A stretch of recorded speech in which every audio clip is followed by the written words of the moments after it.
life as a senior citizen can be challenging, especially so here in Queens. Someone who assists in helping seniors navigate the often challenging world that they find themselves in is our guest today on Community Health Watch, and she is Beverly Collier. Hi, Beverly. Hi, how are you? I'm well. Thanks so much for joining me here on Community Health Watch. It's a pleasure. It's a pleasure. And you are executive director to a very necessary program right here in Queens, and that is the Jamaica Service Program for older adults. Yes, I'm the executive director. I've been there for 3 years. Wow. And tell me exactly what is, as you say it, JSPOA? Jamaica Service Program is a nonprofit organization that's been servicing seniors in Jamaica, Queens for 42 years. 42 years? 42 wow. years, yes. It has a track record of being an innovator in services for older adults and providing services that add to their quality of life and as well as develop their skills. Oh, wow. So you offer a wide berth of skills. And why exactly was JSPOA started?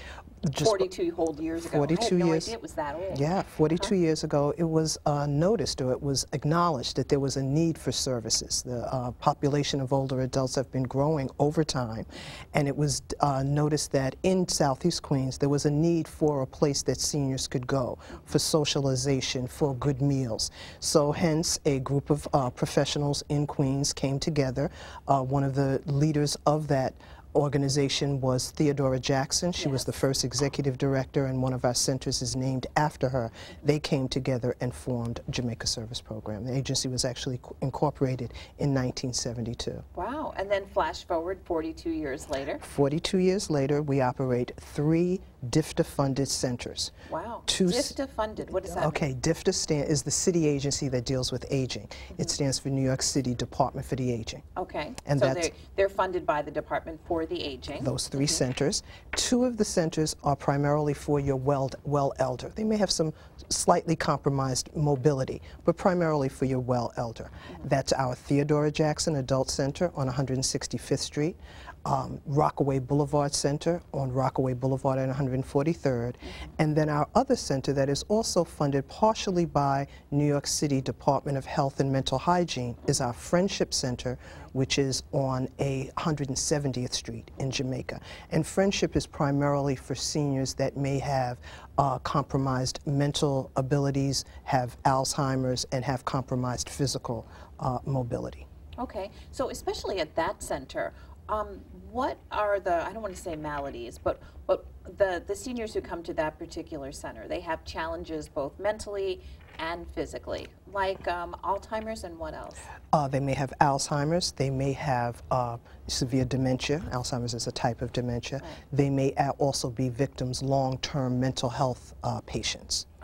Yeah, that center has a licensed social worker, Ms. Jordan Jolly is the director of that center, and has a specialized program, an art therapy program. We have a master's level art therapist on site. It's not arts and craft. It really is using art in a therapy modality. Okay, so to help them, I guess, achieve some level of more mobility, or even just to keep the skills that they presently have. Definitely, definitely, wow. Yes. As well as there are a number of social programs. At the centers, we offer hot meals. At all 3 centers? At all 3 centers, we offer hot meals. There are trips, educational activities, health activities. A lot of groups come in. We partner with a lot of community organizations that come in and provide services to seniors. So talk to me for a moment about the health challenges that you find at all 3 centers and what you guys do to kind of mitigate those challenges. Well, the area that we service, Community Board 12 primarily. And that, for people who are watching, because they're watching us from all over, and that's that area of Southeast Queens. Okay, right? Southeast Queens. When we talk about Southeast Queens, we're primarily talking about the neighborhoods of Jamaica, Hollis, St. Albans, a small part of Southeast, South Ozone Park, the Rochdale Village area, and South Jamaica. Lots of seniors right there in Rochdale. Oh yeah, they actually have a naturally occurring retirement community. Rochdale has that. It's an area where seniors have been maturing in place. The number of older adults has been increasing in place. Well, that is one of those unique communities, Rochdale, where you can own a piece of property. You can own your home, and you don't have to worry about not being able to afford it. Yeah, Rochdale is a co-op. Yeah, it's a cooperative community, and then they can stay in their homes, which is just so important, especially because you provide all of these really needed, necessary programs right close by. Yeah. In addition to the centers, the activities at the centers, which provide socialization for seniors, many times people would be at home with maybe just the television and not really have much socialization during the day. So the centers really provide that, and they're a hub in the neighborhood for older adults to come. One of the things that we have at all 3 centers is computer instruction. Really? Computer instruction for seniors. Okay, when I think seniors, I don't think of them, emailing and on Facebook. You got to think differently about seniors, that's what definitely. You guys help them out with. Yeah, we provide one-on-one instruction, as well as once seniors are proficient, they can come into the labs themselves and actually start emailing and utilize the computers, actually email, find people, begin to shop. I love it. Yeah, as well as just what the internet offers us, being able to research, being able to look up things and find out information about things. So they're able to do that at the centers also. And do you find that once they finally get that connection, that electronic connection, that they're a lot more open to that next generation, like their grandkids, their great-grandkids? Oh, definitely. We actually had someone come to the center when his mother became proficient on her smartphone and was able to text. And it was actually, he was so happy to find out that someone had taken the time to show her and teach her, and she had grasped it to know how to text and send messages to the family. Wow, so it's not just, I think, a lot of people just think computers, but it's also smartphones, tablets, all of the other technology that might be a little out of reach for a lot of seniors. Well, we're finding more and more seniors are delving into that area, especially the senior that means someone that's retiring nowadays at 65. If they're retiring, they've used the computers in their work world, the majority. So we're finding more people that are coming then that have some skills, may want to get a little better at Excel, get a little better at Word, and then we're finding the older senior now, they're the ones that are looking for real instruction. Yeah, so looking in instruction on, I guess, just how to go online, how to use things, basic tools like Facebook to stay in touch with their family. That's right. And also that next step, the smartphone. That's right. That's right. That's That is exciting. That's right. And remember, it's also you have to learn how to operate certain software, but you also have to know how to operate the operating system. You know what the escape key means, how to go to the next website, close things out, opens how up. to use the mouse or the mouse pad. That's right. Right. Right. When we're opening documents and closing documents in the bottom, being able to operate that. All of that. It is. I mean, just to someone who is not maybe computer literate, just opening that whole world to them, this is just, it must just be like a new world.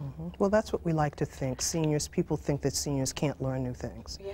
And I think that is the mindset that a lot of they people can't have. learn new things, but seniors, once they have grasped something, will be as proficient as anyone else. It may take a little longer, a little bit longer, but once it's digested, they're proficient as anyone else. And at the centers, people are offered opportunities to explore new things.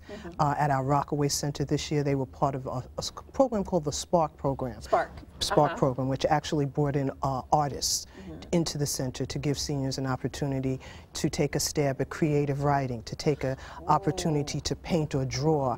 You know, those artistic talents that sometimes in working you don't get to explore. And we actually had an art show, and seniors enjoyed being able to have that opportunity to explore that, I think about how many people who are working right now say things all the time like, I can't wait till I'm retired so I can. That's right. And then fill in the blank. And a lot of times that blank is filled in with something artistic. Many like times. Painting, Many drawing, times. Creating something. So you guys really just offer them that opportunity to do those things. That's right. That's what the centers do. Or maybe they were so busy working throughout their lives they never got a chance to really explore that artistic side. Uncover the hidden talents. Oh, I love that. Yeah. That's great. And so you have real artists, I guess, real artists. Oh yeah, the artists that were that came to the center were contracted through the Department for the Aging, and they were placed at the center and did long-term internships, I should say, at the centers working with seniors. That is unbelievable. Just, I guess, the nuts and bolts, I'm thinking, how do seniors actually get to the 3 senior centers? Are they left to get there on their own? Do you provide some sort of transportation or both?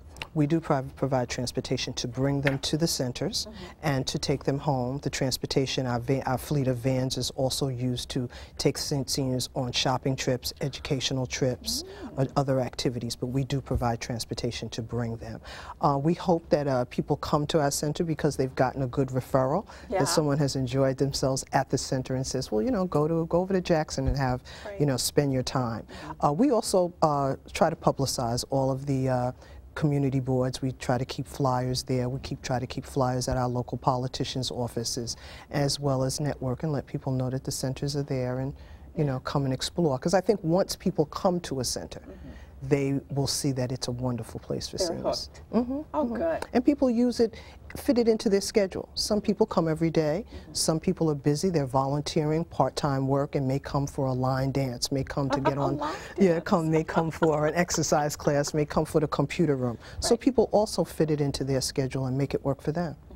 In general, what are the hours of the centers? The centers are open from 8 to 4. Rockaway Boulevard Senior Center and Friendship are open from 8 to 4.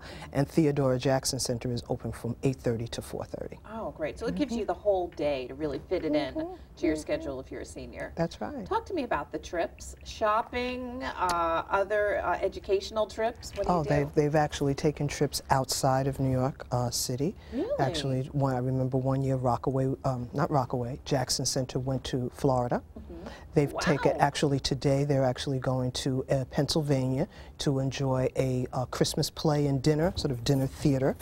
Botanical gardens, a number of places that may interest seniors. Many of the local politicians will give us free trips or reduced tickets to Broadway plays, things at the Queens Museum. Flushing House has been a supporter. A number of community organizations that have entertainment, seniors will be able to go to those. Wow, and that's great. They don't even have to worry about getting there. You'll make sure they get there and get back to the center. That's right. That's amazing. One of the things about JSPOA is that we offer a full range of services to older adults. So I cannot only talk about our senior centers, even though they are the hub of what we do.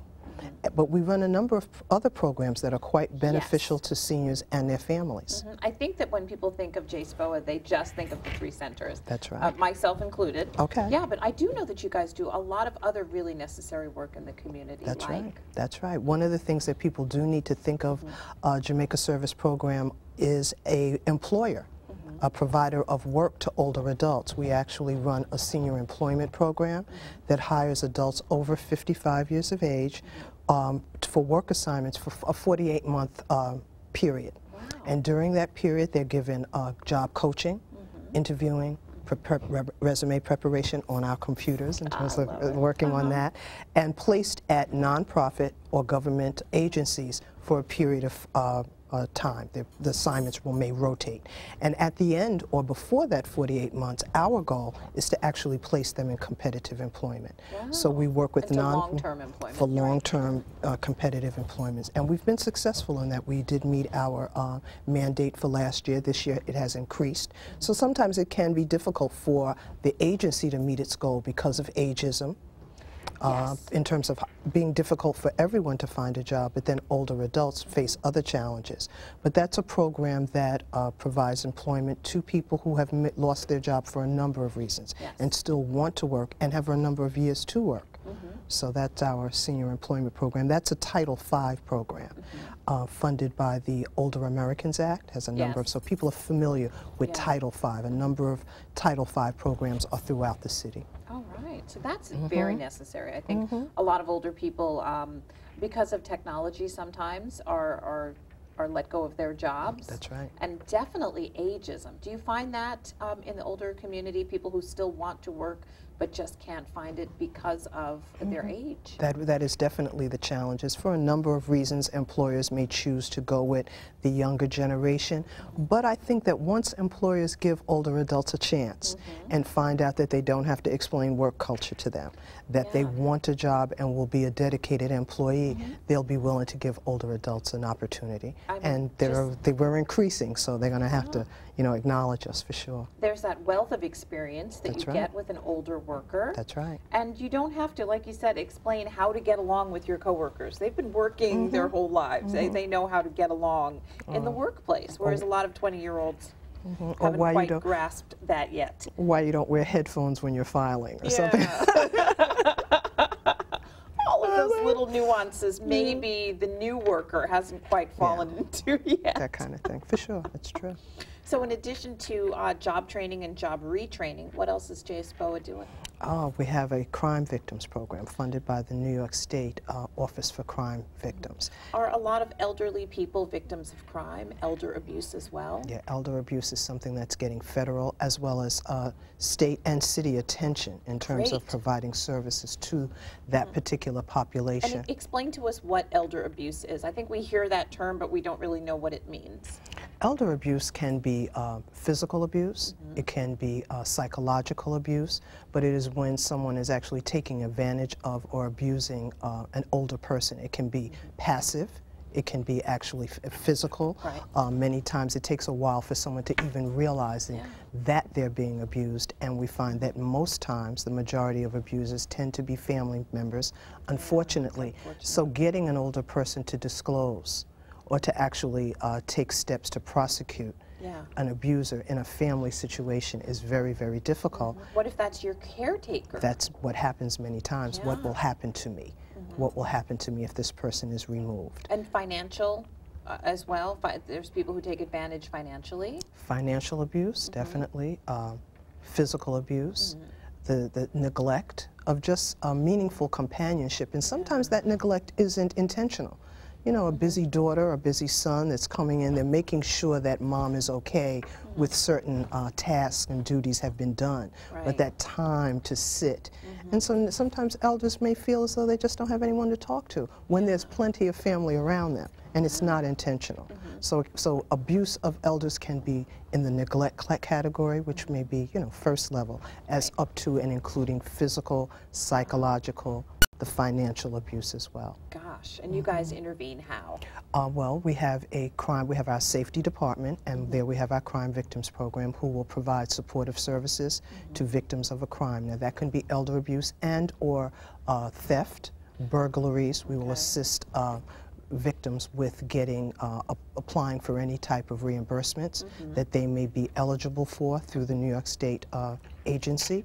We will accompany people to court, to the police department to assist them, those supportive services to help them navigate the system, to fill out complete forms, and if they have to prosecute, to take it to that level. So it's pretty, we also provide home visits, which is a home visits if someone is not able to get to our office and wants to report a crime or something. You guys go to them? We actually go to them. So that's a sort of a unique feature of that particular program. Yeah, I think that with the elderly, oftentimes you're victimized, let's say that they're a victim of a crime, and then they might feel victimized again because they are not able to get the help they need. That's true. Or if someone's traumatized, they may not feel comfortable in someone just coming over to help normalize the situation for them. That is We're involved in that also. We're really glad that program was just refunded for another 3 years. Good. The staff worked on a proposal, and we were refunded. And I think that's an acknowledgement to the good work that they do, as well as the need to continue. It's very necessary. I can't imagine the mental toll it must take. You feel just disenfranchised at that point, or victimized on so many different levels as an elderly person and a victim of a crime. So that's very necessary. And also diet and exercise? Oh, definitely. Speaking of necessary. Oh, definitely, yeah. We were just recently funded for a new program, Strengthening Communities, with older adults. And the area that government is looking at attacking is the issue of food, or any issues around food. So we were just issues with food. Could be issues around food access. Could be issues around healthy food or the quality of food. Issues around the cost of food, what's available in our communities. So we received a small 3-year grant to facilitate older adults taking some kind of action against those issues. Right. And to coming up with some strategies to be able to attack and maybe improve the quality of food that we're seeing. So we're really excited. That's a new program that's just being organized and getting started. That sounds very necessary as well. And also the exercise component. So there's the diet component, increasing the access to good food, healthy food, affordable food. Definitely. And also providing services in your centers, and also exercise. Oh, definitely. We have a number of different exercise offerings, different times of the day at all 3 centers, from physical exercise, Zumba, aerobics exercise. We have chair exercises, and I just mentioned the line dancing. We do have a lady that volunteers at our Jackson Center that comes and volunteers to do line dancing with the seniors each week. Wow. So outside of the centers, what else is JSPOA responsible for? JSPOA also provides a Saturday program, a respite program. What is respite? Respite means to be able to give someone a rest, and give some time to themselves. And as we know, caregiving can be quite stressful, and to give a caregiver some time just to go out to Green Acres or maybe go to the hairdresser. At our center, they can bring their loved one to the center, and they can stay there from about 9 to 3. The program ends around 3 o'clock. And also at that center, they have caregiver support. Caregiver support groups operate once a month, where caregivers come together, share tips that they found helpful, share the names of doctors or medical professionals that have been helping them to navigate, caring for their elder. So we have a respite program as well. What do you think some of the challenges are to being a caretaker for someone who's aged? Realizing that they're not in it alone, that they're not the only caretaker in the world, that there are other people that have walked that walk and have some experience, and if they connect, can help them to find out more information or have someone to talk to. I think that's one of the issues with caregivers, as well as the guilt. Not giving enough, not doing enough, and you can only do as much as you can, and they have to remember to keep themselves healthy to be able to care for someone else. I think that's so important. What would you say to the caregiver who feels guilty about taking time out for themselves? I hear this a lot. I feel guilty when I'm not with. I feel guilty when I'm not doing. What would you say to that person? How important is it for them to take care of themselves? If you're not taking care of yourself, how are you going to completely care for someone else? If you're tired, if you're not mentally in a state of rest or at least peace, you're not going to be able to take care of someone else. So you have to find those times for yourself to just relax, to be able to do something that you want without the stress of working as well and managing a loved one. So in addition to the work that you do at JSPOA, I know that you're also part of the Queen's Fellowship. So tell us a little bit about what the Queen's Fellowship is. Well, the Queen's Fellowship is a group of professionals primarily working in nonprofit. There are some of the fellows that work in government, as well as some fellows that work in private small businesses. But we've come together to hone our skills, develop our skills, network with each other, and hopefully through our development, the nonprofits of Queens will be stronger and more connected.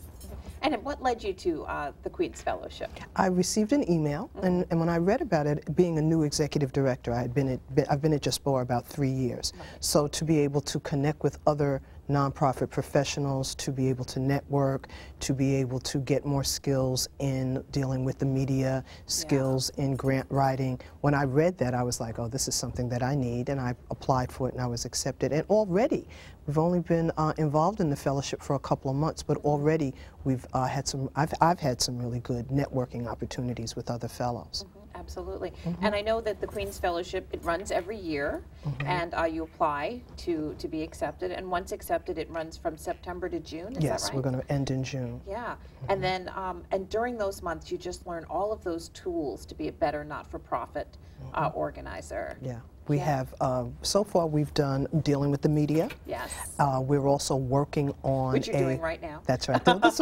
was a Queen Fellowship networking opportunity. Definitely one of our, the fellows and I connected, and I was offered this opportunity to come and talk to you. Yeah. But we've had a workshop on dealing with the media. We've done brief public speaking exercises.